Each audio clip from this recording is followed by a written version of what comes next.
요나의 니느웨 사명에는 우리를 위해 다른 사람과의 관계를 어떻게 할지에 대한 실제적인 교훈들이 좀 많이 있습니다. 오늘은 그 중에 세 가지 교훈과 또 사명에 대해서 살펴보려고 합니다. 먼저 우리는 선교에 대한 사명 또는 선교에 대한 교훈을 볼 수 있습니다. 고향을 떠나서 하나님의 말씀을 전하라고 하는 그 요나의 부르심은 구약 성경에서는 전례 없는 일이었습니다. 하지만 이것은 예수님께서 모든 신자에게 내리신 명령입니다. 우리 모두가 설교자나 선지자나 또는 선교사로 부름받은 것은 아니지만 모든 신자들은 또 가라는 명령을 받았습니다. 이것은 예수님의 좋은 소식을 다른 이들과 나누기 위해 안전과 안정에서 기꺼이 떠나는 것을 의미합니다. 그러기 위해서 우리는 물리적이나 또는 사회적 자리를 떠나야 할 수도 있고 그렇지 않을 수도 있지만 우리는 위험과 또 취약성을 감수해야 할 수도 있습니다. 선교는 어떤 영적인 엘리트나 여유가 있는 사람, 말을 잘하는 사람 또는 외향적인 사람이나 신학 훈련을 받은 사람만의 전유물이 아닙니다. 특별한 사람이 아니라 하나님께 속한 모든 사람들의 몫으로 주신 일입니다. 본래 하나님께서 보내시는 분이시기 때문입니다. 그분은 우리를 부르시고 복을 주시고 또 반드시 내보내서 다른 이들에게도 복이 되게 하시기 때문입니다. 이런 과정의 첫 번째 멋진 본보기가 바로 모든 믿는 자들의 아버지 또는 조상이라고 할 수 있는 아브라함입니다. 하나님께서 아브라함에게 찾아오셔서 말씀하십니다. 너는 너의 고향과 친척과 아버지 집을 떠나서 내가 너에게 보여줄 땅으로 가라. 내가 너로 큰 민족을 이루고 내게 복을 주어 내 이름을 창대하게 하리니 너는 복이 될지라.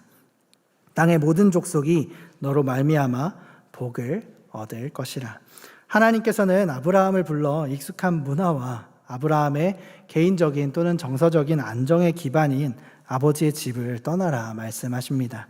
아브라함은 자신의 의미와 안정을 얻기 위해 의지했던 모든 것을 버리라는 부르심을 받은 것입니다.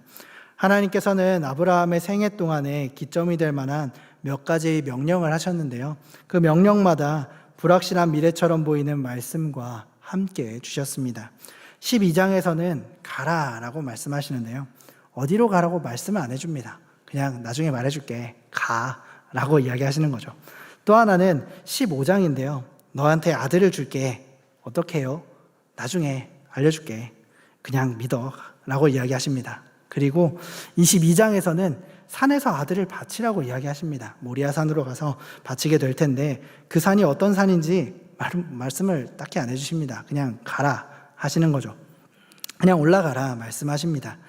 아브라함은 특별한 조상이고 또 요나는 히브리 선지자였으니까 그렇게 받은 사명, 불확실하고 불안정한 상태로 들어가라고 하는 그 부르심이 우리 모두에게 주신 것은 아니라고 생각할 수도 있습니다.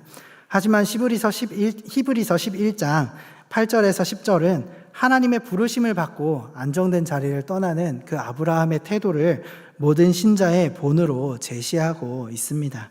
8절에 의하면 히브리서 11장 8절에 의하면 하나님께서 아브라함을 불러 가라고 말씀하셨을 때 믿음으로 아브라함은 순종해 나아갔습니다. 그런데 그는 어디로 가는지 알지 못하고 나아갔습니다. 아브라함이 왜 그렇게 했을까요? 10절에 답이 있는데요. 우리말 성경의 번역본으로 보면 이렇게 이야기합니다. 이것은 그가 하나님이 친히 설계하시고 건축하신 견고한 터 위에 세워진 도시를 고대했기 때문이다 라고 말씀합니다. 우리에게 이것을 어떻게 적용할까요? 지금 당장 우리의 생업을 버리고 집을 버리고 가족과 문화를 버리고 떠나서 선교지로 가야 할까요? 그럴 수도 있겠지만 모두가 그렇게 되는 것은 아닙니다. 이 땅에 영구적인 터, 영구적인 땅이 있을까요? 없습니다. 이 땅은 마지막 날에 풀어질 것이고 하나님 나라의 완성이 올 때 새하늘과 새 땅이 오게 될 것입니다. 그렇다면 영구적인 터는 하나님의 나라뿐이라는 결론을 우리는 얻게 됩니다. 이 땅에는 영원을 추구할 뿐 영원한 것은 없습니다. 다시 말하면 하나님의 승인과 하나님의 보호와 하나님의 영원한 유산만이 영구적이고 영원합니다. 이제 우리는 지금 우리 것, 우리가 누리는 것, 우리의 땅과 재산과 문화, 그 모든 것보다 우리의 신앙이 중요하다는 그 결론으로 달아가게 됩니다. 이걸 알기 때문에, 우리의 신앙이 이렇게 중요하다는 것을 알기 때문에 우리는 우리의 재정과 수고를 들여서 우리의 VIP에게 복음을 전하고 그 일에 있어 손해를 감수하는 것입니다. 누구는 우리를, 그렇게 손해를 보는 우리를 바보처럼 보기도 할 것입니다. 또 세상에서는 그런 우리를 이해하지 못할 것입니다. 그렇지만 우리가 아브라함과 같이 안정된 자리에서 벗어나서 하나님께서 모든 믿는 자에게 주신 그 부르심에 응답하는 방법이 있습니다. 바보같이 느껴지더라도 누군가에게 우리의 신앙에 대해서 말하는 것입니다. 또 특정한 단체나 사역의 필요를 해결하기 위해서 우리의 희생과 재정 지원이 필요하다는 생각으로 또 그 단체와 또 그 일들을, 사역들을 돕는 것입니다. 이런 일을 한다면 우리는 하나님께서 아브라함과 요나를 부르셨던 그 부르심에 동참하는 것과 같다고 할 수 있겠습니다. 두 번째로는 도시에 관한 교훈과 사명이 있습니다. 요나는 도시 선교라고 부를 만한 일에 들어갔습니다. 당대의 세계 최대 도시 중에 한 곳으로 갔는데요. 그 땅이 바로 니느웨입니다. 하나님께서는 요나가 니느웨에 깊은 관심을 가져야 한다라고 말씀하시는데, 그 관심을 가져야 되는 이유가 사람이 많기 때문입니다. 인구가 많기 때문입니다. 하나님께서는 그 도시의 인구 통계를 제시하시고 사람을 가리키는 아담이라는 용어를 사용하십니다. 12만 명의 사람, 12만 명의 아담이 있다라고 말입니다. 하나님께서는 나는 사람들에게 관심이 있는데 그토록 많은 사람들이 모여있는 곳이면 내 관심이 얼마나 크겠냐라고 말씀하시는 것과 같습니다. 이 단순한 논리는 꽤나 강력합니다.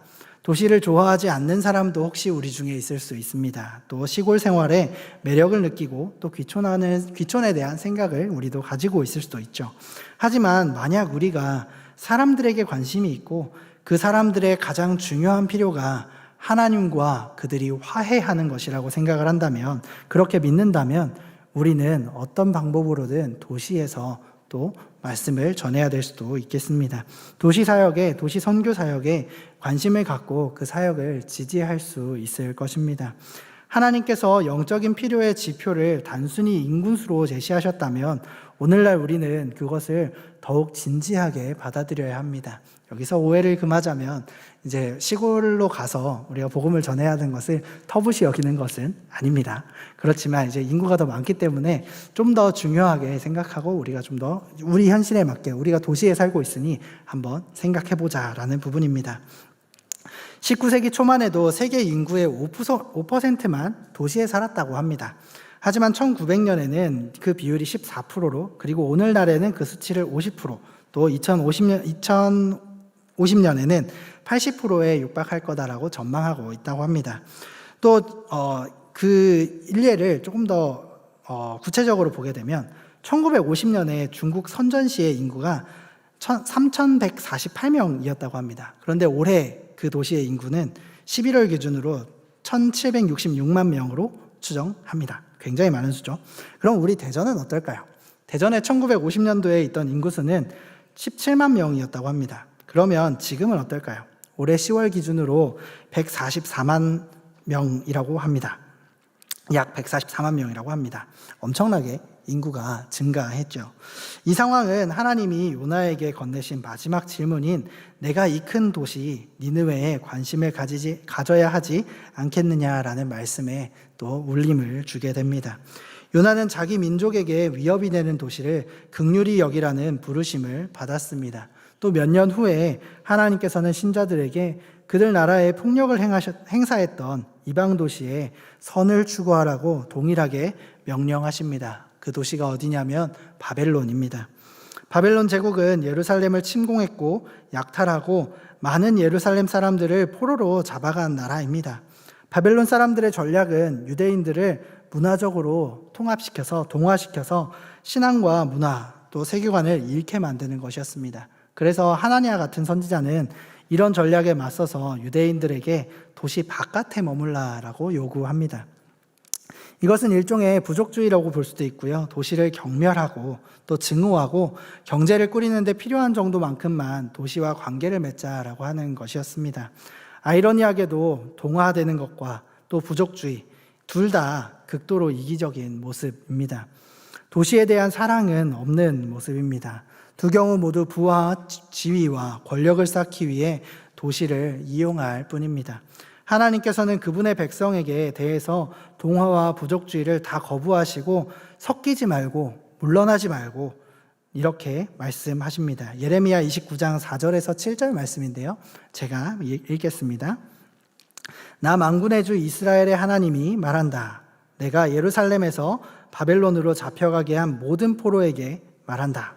너희는 그곳에 집을 짓고 정착해라. 과수원도 만들고 그 열매도 따먹어라.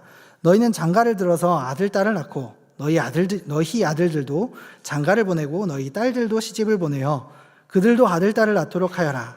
너희가 그곳에서 번성하여 줄어들지 않게 해라. 또 너희는 내가 사로잡혀 가게 한 그 성읍이 평안을 누리도록 노력하고 그 성읍이 번영하도록 나 주에게 기도하여라. 그 성읍이 평안해야 너희도 평안할 것이기 때문이다. 이 말씀을 분명 듣는 이들에게 엄청난 충격으로 다가왔을 것입니다. 바벨론의 지도자들 중 일부는 손에 유대인 동푸에 피를 묻혔던 사람들입니다. 그리고 바벨론 도시들은 우상과 거짓 신들이 가득 채우고 있었습니다. 하지만 하나님께서는 대담하게도 그들에게 그 도시에 깊이 관여하고 또 그곳의 평화와 번영을 추구하라라고 말씀합니다. 그러면서도 그들의 신념과 하나님에 대한 신실함은 타협하지 말라라고 말씀하십니다. 이 명령을 따르는 것은 참 어렵습니다. 어쩌면 이에 비하면 물러나거나 그들과 동화되는 건 참 쉬울 수 있습니다. 신앙과 실천을 타협하지 않고 선을 추구하는 것이 훨씬 더 어려운 일이기 때문입니다. 하지만 하나님께서는 그분의 백성에게 그렇게 하라고 말씀하십니다. 내가 사는 도시에 선을 추구하는 나그네라는 이 모델은 신약 교회에 주어진 것이기도 합니다. 베드로와 야고보 둘 다 그리스도인들을 나그네라고 불렀습니다. 베드로가 사용한 나그네라는 단어는 거주 외국인을 뜻합니다. 이 사람들은 한 나라의 시민이면서 다른 나라에 눌러 사는 사람들이었습니다. 그리스도인들은 위에 있는 예루살렘에 속한 사람들입니다. 하나님 나라에 속한 사람들입니다. 다시 말하면 우리는 하늘의 하나님 나라 시민권을 가진 사람들입니다. 우리는 하나님 나라의 시민이지만 우리가 사는 지상도시의 평안을 위해서도 기도하고 또 노력해야 합니다. 마지막으로 그 노력의 실질적인 것인 정의에 대한 교훈과 사명이 있습니다. 요나가 했던 니느웨의 설교는 회심이 아니라 사회 개혁을 낳았습니다. 회심이 전혀 없었다고 할 수는 없을지 모르겠지만 성경을 볼 때 그들은 하나님을 믿기보다 행동을 고친 정도로 보입니다. 잔혹한 사회가 폭력에서 돌이키겠다고 약속했기 때문입니다. 선지자가 이방 나라들에게 전하는 통상적인 메시지는 착취를 일삼는 사회적 관행에 대한 비판과 또 정의를 행하라는 말씀으로 이루어졌습니다. 정의를 구하고 학대받는 자를 도와주라는 성경 메시지는 무엇을 의미할까요? 정의를 행하는 것은 경제적으로 또 사회적으로 취약한 집단에 특별한 관심을 갖는다는 것입니다. 잠언 31장 8절과 9절은 이렇게 말씀합니다. 너는 벙어리처럼 할 말을 못하는 사람과 더불어 고통 속에 있는 사람들의 송사를 변호하여 입을 열어라. 너는 공의로운 재판을 하고 입을 열어 억눌린 사람과 궁핍한 사람들의 판결을 바로 하여라. 성경은 부유하고 힘 있는 사람들을 대변하라고 말하지 않습니다. 그들이 동등한 대우를 받을 자격이 없어서가 아니라 이 대목에서 성경의 관심사는 힘 없는 사람에게 힘을 나누어 주는 데 있기 때문입니다.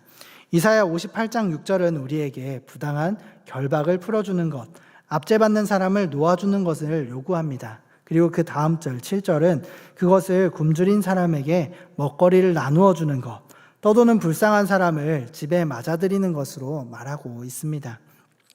또 욥은 자신의 삶을 회고하면서 자기가 순금을 신뢰하여 너는 내 의뢰하는 바다라고 말하지 않았고 가난한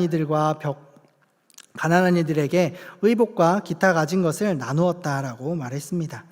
가난한 이들과 나누지 않는 것은 또 불의한 일이라고 할 수 있겠습니다. 이 말씀에 의하면요.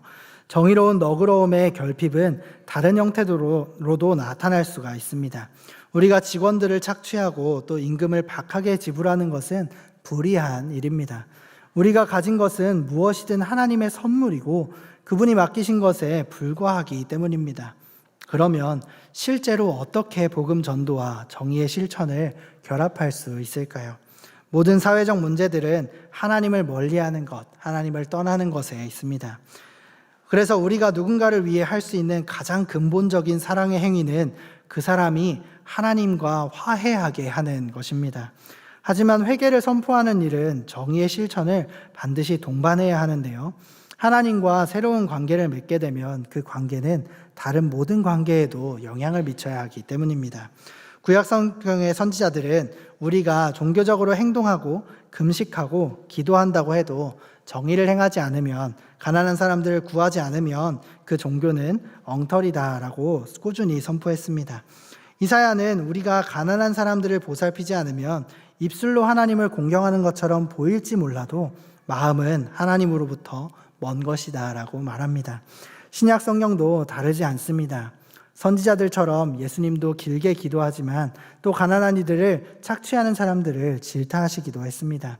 요한일서 3장 17절과 18절, 그리고 야고보서 2장 14절에서 17절은 누군가 예수님을 믿는다고 하면서 헐벗고 양식이 없는 그 사람을 보고도 그 몸에 쓸 것을 주지 않는 것, 그리고 그를 위해 아무것도 하지 않는 것은 믿음이 죽은 것이라고까지 말씀합니다.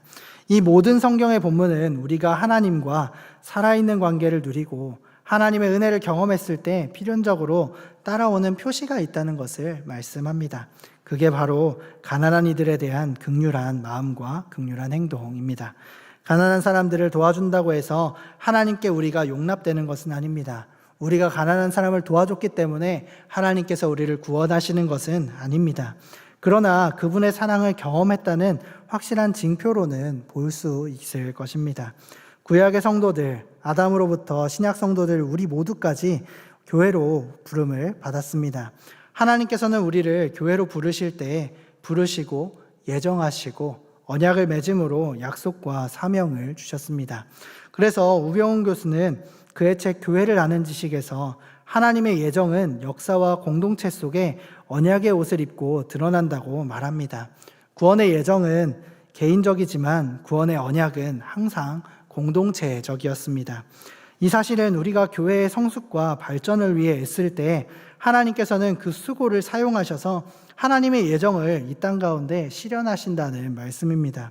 다시 말하면 우리가 한 영혼을 구원하여 제사 삼는 것을 위해 노력하고 몸부림칠 때에 우리는 하나님의 언약을 믿고 행하는 것입니다. 이것은 우리의 사회생활에도 적용이 가능합니다. 나만 홀로 선택받았다고 예정되었다는 것으로 만족하는 것을 넘어서야 합니다. 내가 속한 직장과 학교와 일터와 나라가 언약 백성의 선한 영향력이 발휘되는 장소임을 우리는 기억해야 합니다. 이것이 하나님께서 우리를 구원받은 즉시 데려가시지 않는 이유가 됩니다. 교회는 우리의 어머니라고 합니다. 갈라디아서 4장 19절과 26절에서 바울은 교회를 어머니로 표현하면서 자기가 교회를 위해 어머니처럼 해산의 수고를 한다라고 고백합니다. 어머니로서의 교회는 말씀으로 성도를 낳을 뿐만 아니라 그들이 그리스도의 형상에 이르기까지 자라도록 돕는 역할을 하는 것입니다. 그래서 위대한 교부 아우구스티누스는 교회를 어머니라고 표현하면서 카프라리아라고 하는 그 섬의 수도사들에게 이런 글을 써서 보냈습니다. 제가 읽어드리겠습니다. 교우 여러분, 여러분의 결심을 끝까지 지키기를 권합니다. 어머니인 교회가 여러분의 수고를 요구할 때에 아무 생각 없이 맡아서도 나태한 마음으로 거절해서도 안 됩니다. 온순한 마음으로 하나님께 순종하십시오. 게으른 생활 때문에 교회의 요구를 거부해서는 안 됩니다.